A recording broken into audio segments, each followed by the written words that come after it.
Hey everyone, welcome to Trailblaze Your Path podcast. I'm very excited to be interviewing Nick. Nick, welcome to the podcast. Thank you. Appreciate you having me. Yeah, I'm excited to interview you. We met on LinkedIn. I went on your podcast, and I think you have a great story to tell and what you're focused on in the auto industry. So, real quick, just give us like that 30-second, how'd you get in the car business and what are you focused on? We got our business through the Army. I was a diesel technician in the Army for 5.5 years. And so when I got out, I was a fleet mechanic for a couple years, worked at a concrete company. I've always worked on pretty heavy stuff, heavy trucks. And then I got into BG product sales in 2014. And that's when I started focusing on consulting for dealerships and automotive shops and trying to help them level up their game and get better. So Yeah, wow. And then BG, that's a great company to work for. How many years did you do that? I worked for them for about 9 years in two different distributors. One year, about a year and a half actually in San Diego, and then the rest of the time up in Western Washington. Cool. Okay. Now I think I'm remembering because we connected. Gosh, it's been several months now since Yeah, we. I think about a year actually. Yeah, has it been a year? Oh my Yeah. gosh. Wow. We've been trying to record for a year. Yeah. Oh man, life's crazy. But I know. so just with that experience, and then with your company now, what are the biggest challenges you're seeing with dealerships and how are you helping solve some of those challenges? I think in every business it's actually very, very similar, but it's people, right? It's people struggle hiring, managers struggle hiring, they struggle to train the people to all do the same thing, right? I mean, working in dealerships is kind of like herding cats in a way.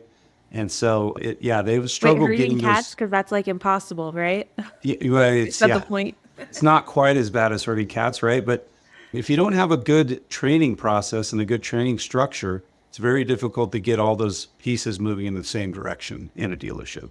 Yeah, and I would imagine like when you think about the dealership, like there's so many different departments, components, like training as a whole, it's like so specialized, I think, in Mhm. certain areas. Is there a certain area that you focus on or like what have you found your niche to be? So it's interesting as a product salesperson, you would think, well, I would just train the technicians on how to use the product and I would just train the service advisors. But I actually trained parts personnel as well. And one thing I found is if you can train the parts personnel and kind of make them part of that, service drive process in a roundabout way, they realize how much what they do impacts the success of the dealership, really. So I would actually bring parts people in and train them on the processes as well, so they understand what those service advisors are asking and why they're asking for that. And that typically gets the parts personnel on the same page, and then everybody's basically going the same direction. So Yeah, that's a conversation that happens a lot with just how disconnected parts, service, technicians, everyone's so disconnected. And it's just one of those pieces where you bring up a good point, is bringing them into the conversation. I think having everyone understand what each role is doing and we're all trying to work together, not make it harder for everyone. Yeah. that's helping me a lot in being successful. Yeah, I see that. And so what are some like key traits that have helped like that you look for or that anything when you're training, like what do you look for in people when you're helping with the training? So the number one thing is attitude. Honestly, if that person has a great attitude and a willingness to learn and a willingness to be coachable, that's pretty much about 80% of the battle, right? I think it was Charles Swindle that said attitude is everything. He had this complete diatribe about attitude. And there really is no more important thing, I think, in life and business than your attitude. The way you see the world makes everybody's day different, right? If you see the world negatively, everybody around you is going to feel that negative energy. If you see the world positive and you believe you can do good things and you can change for the better, the people around you will also start to feel that. And it actually elevates everybody. So Yeah, I'd say attitude is number one. that yes. Because I think experience is kind of like very like lower on the list. The attitude, you can Yeah. help coach and train just about anyone if they have the right attitude, I think. Yeah. That's what I think. Backward. So when you think about when we're talking about training for dealerships or coaching or just anyone, I feel like it's something that it should be ongoing, constantly talking about. It's like one of those things where you can't just like do it once. It's I don't know, in my own experience, I'm constantly looking for ways to get coached or trained on things so that I can continue to learn. Because it's frustrating when you like hit like this like you just you feel stuck, I guess. And I would imagine that's how dealership people feel too, with not having coaching or training and just kind of going through the motions. That's kind of not fun. Yeah, and I really think it comes back to, there's a difference between educating and training, right? I think it comes back to if dealers have a plan, right, a training plan, and they follow it, that means they're going to be training those folks, those personnel consistently, okay? Consistency is what builds skill, right? Repetition builds skill. And when you build skill in anything, you build confidence in it. So I think what happens a lot of times is the dealers don't have a training plan. They bring training in kind of when they feel a need. Oh, I need this to be fixed, so I'm going to get some training, rather than prepare their team with training to hit the goals and to hit to succeed, right? Forget who it was, but they said, amateurs train until they can make the shot. Professionals train so they don't miss a shot. That's a So good professionals train every single day so they never miss a shot. Amateurs train every day until they make a shot. Yeah, that's a great point. So And I think it's a we're big such a difference. reactive industry where, like, you made the point of like just go like bringing in training to solve some problem, whereas it should be something that's being proactive and not reactive. Exactly. Yeah. Yeah. Yeah. What about like what is your experience with technology and just how that plays into your training and how you're, you know, helping the clients you work with? Yeah. So it's a good point, and it's a good question, actually. Everyone who has technology in their dealerships, and I hope that you guys all do, technology makes things a lot more streamlined. It gives the service advisors, the parts personnel, much more effective tools to use to get the job done. So what's funny about it, though, is that every dealership or every company has their kind of niche technology, right? Like, oh, this is our parts technology, or this is our service drive technology. And the reality is, just using the technology, it doesn't really matter what it is. Just using the technology is what helps the dealers, right? You guys have a tool and it's an amazing tool, but if no one uses it, it's kind of useless, right? It's like if I have a hammer in my toolbox and I never pull it out, it never works. So tools only work when you use them. And I think what happens, the biggest problem that I see with technology is that two things. Number one, the personnel that have them aren't effectively trained to use them. And then number two, they could be effectively trained, but no one's holding them accountable to using them. So ultimately, they don't get used near as much as they should, is what I've seen. And so they're not as effective as they could be. Yeah, no, that's a great point with technology because it has to be used, and I think a lot of times, especially in our industry, that there's so many great solutions out there to help optimize things and help just with the day to day, and the lack of like training in those areas, or just there's this reliance of automation where it doesn't do it on its own kind of thing. You have to work at it too, and I feel like even in my experience with technology, it's something that's constantly needs to be reviewed and tweaked because business is constantly shifting and changing. And I think that's a big thing where we like, oh, this is the way we've always done it. And it's like, no, that was 5 years ago. What we did 5 years ago isn't necessarily going to work right now. Yeah, that's a good point.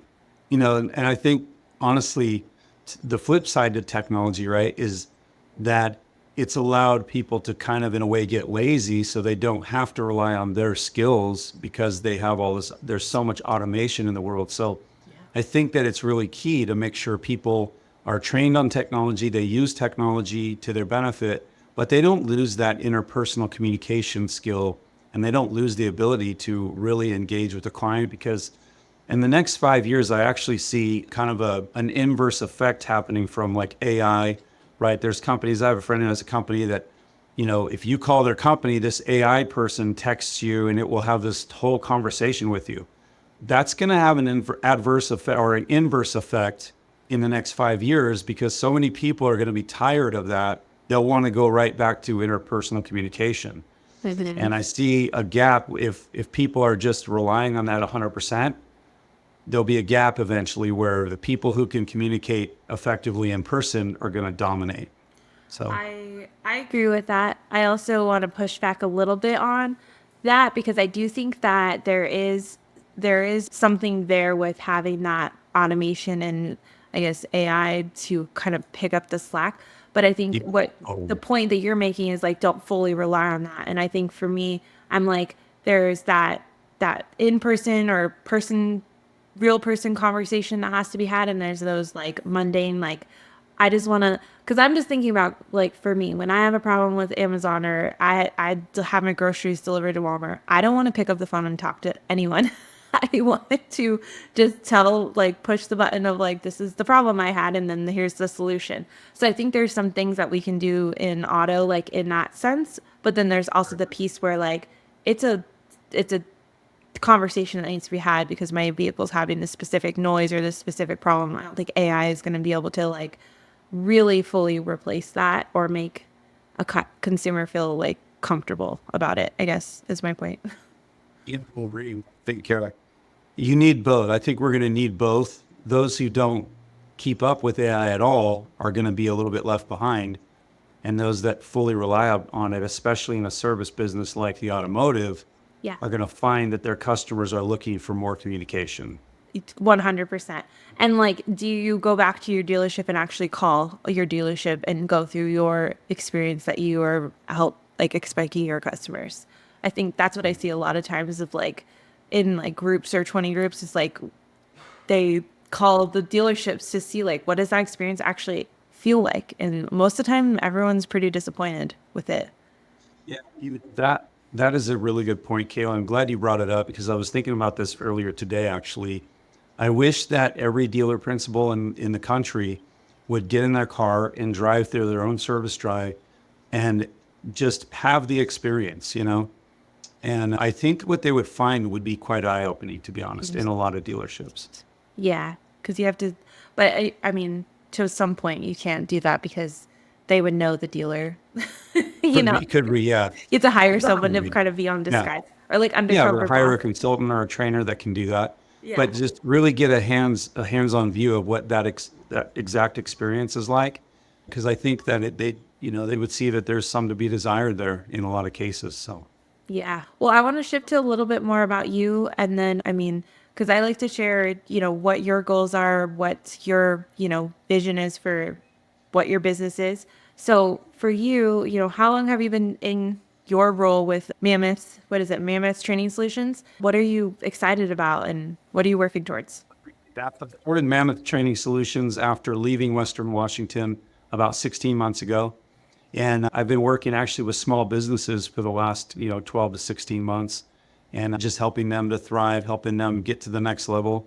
And I've also been writing for Ron Overs at Fixed Ops Magazine. And I've written a couple articles with him. I've done a podcast with him, interviewed him, and that was great. What I'm really excited about is just this week, I think Monday, I secured a deal with the NWACA, which is an automotive independent group here in the Northwest, to be their preferred trainer in Idaho. So as you know, I just moved to Idaho about 16 months ago. So I'm also working into a couple dealers around here. And I also just secured some work with a local chemical company, competitor to my old company that's here locally. So, so they're going to be getting me into work with some of their dealerships, and both in Idaho and Wyoming. And I'm looking to work in some California dealerships as well. So, I'm excited about that. Expanding and growing. What has it been? Because I feel like there's a lot of, in our industry, there's so much experience and knowledge, and people go off and start their businesses. What was the biggest challenge, or like, what were you scared of to go off on your own to branch out? That's a great question. And I think this happens to a lot of entrepreneurs, right? I wasn't really aware. I guess I was aware that I was selling myself before, right? 10 years in BG and highly successful, or 9 years.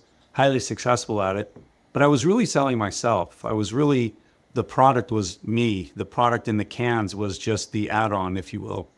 And so the hardest thing was, realizing that I don't have a product, I don't have a can, I don't have a car to sell or something like that. I'm selling ideas, I'm selling myself.